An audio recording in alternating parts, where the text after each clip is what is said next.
How you doing out there today? I wanted to take a moment and talk to you guys a little bit because I got something pretty big about to happen in my life. I'm about to have my first real operation. Basically what happened to me is I've been having a lot of pain in my left arm.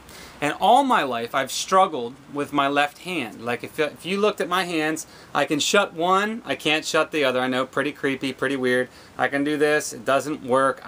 I've always been this way as far as I was concerned, so it never really bothered me too much. Well, over the last few years, my arm really started to bother me.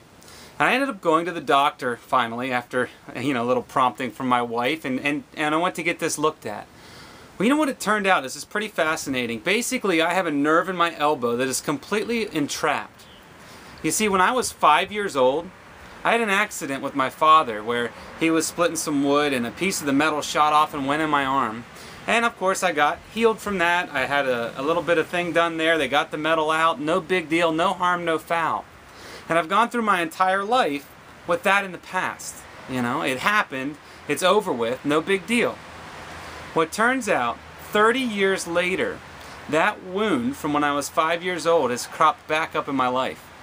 See, that old wound had a bunch of scarring on the inside of my arm. That scar tissue builds up over time and builds up over time and builds up over time, and eventually what it did is it started choking out all the nerves to my hand to the point where I can't even function properly with my hand. So November 3rd, I'm going to go get this all taken care of.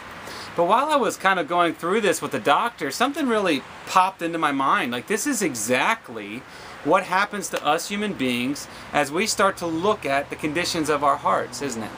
Many of us will walk through a situation where we're hurt, where we're wounded, and we even may think that we've dealt with that issue. But it so clearly can come up later, can it? It's like you get all these little wounds and all these little injuries and all these little things happen, and it just pecks away at you. You might even say you're sorry, you may apologize, you may have asked and given forgiveness for the issue at hand and think you're by it. But part of it seems to stick to you, doesn't it?